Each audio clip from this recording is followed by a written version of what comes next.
Senin yolun niye hüzün oldu? Hamıya toy düğün oldu. Senin bəxtin niye düğün oldu? Ömrün ne kısa oldu, resmin bir daşa koyuldu. Anam yaşla avundu, of of emi oğlu. Bu son yuxundu, bu son yuxundu. Emi oğlum, emi oğlum, niye belə oldu? Emi oğlum, emi oğlum, ömrün ne tez soldu. Emi oğlum, of of canımız yandı. Emi oğlum, yarımçıq kaldı baharın.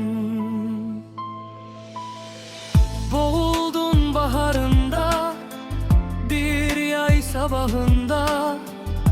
Ne vardı ki bəxtində, ne tez bitti vaxtında.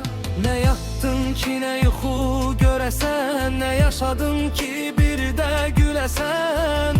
Baharın yarım qaldı, bəlkə bu dünyaya bir də gələsən. Ömrün ne kısa oldu, resmin bir daşa koyuldu.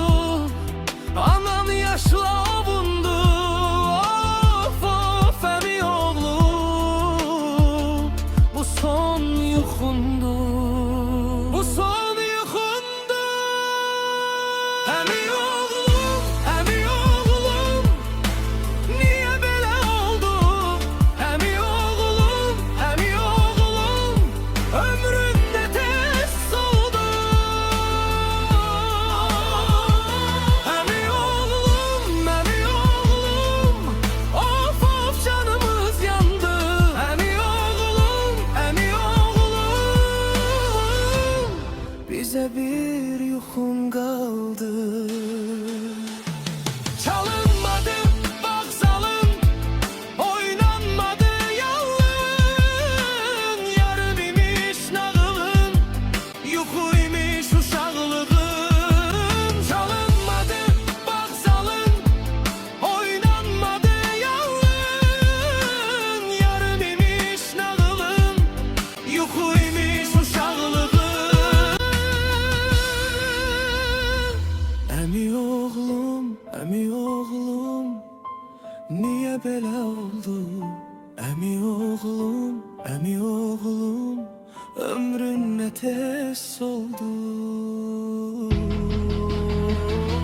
Emi oğlum, of of canımız yandı. Emi oğlum,